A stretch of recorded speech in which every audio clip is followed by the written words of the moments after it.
मणिपुर जैसे पहाड़ी इलाके में इतनी हिंसा, ये बात सभी की सोच से परे है। मशहूर शायर बशीर बद्र ने मेरठ दंगे पर एक शेर कहा था, लोग टूट जाते हैं एक घर बनाने में, तुम तरस नहीं खाते बस्तियां जलाने में। दोस्तों, हमारे मणिपुर में यही सीन देखने को मिला। इंसान हैवान सा बन गया। कुछ शैतानों की हरकत की वजह से बड़ी तादाद में बेगुनाह और मासूम लोगों को मारा पीटा गया और अभी भी लोग डरे सहमे हैं। हजारों लोग अभी भी सेना के अस्थायी कैंप में रहने के लिए मजबूर हैं। आमतौर से जब हम पहाड़ी इलाकों की हरियाली से भरी खूबसूरती के बारे में सुनते हैं तो हमारे दिल और दिमाग में नेचर का यह नजारा अपनी आंखों से देखने के लिए मन ललचाने सा लगता है। हम सोचते हैं कि कैसे पल भर में उस सुकून की जगह उड़कर पहुंच जाएं। हमारे जहन में यह भी बात उभरती है कि ऐसे इलाकों के लोग बहुत भोले भाले, बहुत सीधे साधे और उनमें किसी तरह का खोट दूर से छू भी नहीं गया होगा।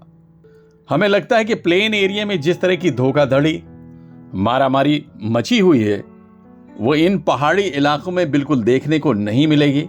लेकिन हम सभी का ये सोचना मणिपुर की हिंसा को देखकर बिल्कुल गलत साबित हुआ।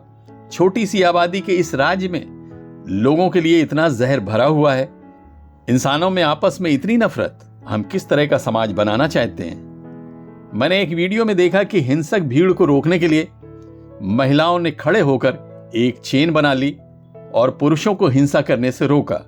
यह हमारे लिए बड़ी खुशी की बात है कि इस हिंसा में महिलाओं ने खुद को अहिंसक साबित करके शांति के मार्ग में एक नई उम्मीद जगाई है।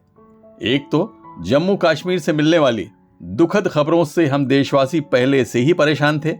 अब इस शांति के इलाके से आ रही ऐसी खबरें हमें और डरा देती हैं। जब दुनिया हथियारों से निकलकर लोकतंत्र की तरफ आगे बढ़ चुकी है, ऐसे में हथियार और हिंसा हमारे अंदर बैठे शैतान को बाहर निकालकर समाज के ताने बाने को चोट पहुंचाने का काम कर रहे हैं। मणिपुर की इस हिंसा में करीब 60 लोगों की जानें जा चुकी हैं, सैकड़ों जख्मी हुए हैं और करीब 2000 घर और धार्मिक स्थल को नुकसान पहुंचाया गया या फिर जलाया गया है। अब दोनों तरफ से एक दूसरे पर आरोप प्रत्यारोप लगाए जा रहे हैं। इस हिंसा में चर्च, मंदिर के साथ साथ सिनेगॉग भी जलाए गए। मणिपुर में यहूदियों की एक छोटी कम्युनिटी है जिसे बनी मिनाशे कहते हैं। उनके एक सदस्य की मौत हो गई और कई सिनेगॉग भी जलाए गए। इसे लेकर इजराइल सरकार भी चिंतित है। मैं देश के सभी राजनीतिक दलों से निवेदन करता हूं कि वो सत्ता पाने के लिए अपने इस महान देश में कोई ऐसा काम न करें जिससे देशवासियों के दिलों में एक दूसरे के खिलाफ नफरत बढ़े। बल्कि आप जब भारतीय संविधान की कसम लेने के बाद सत्ता की बागडोर संभालते हैं तो फिर आपकी जिम्मेदारी बहुत बढ़ जाती है। देश और देशवासियों को पूरी तरह से एक रखना आपका परम कर्तव्य है।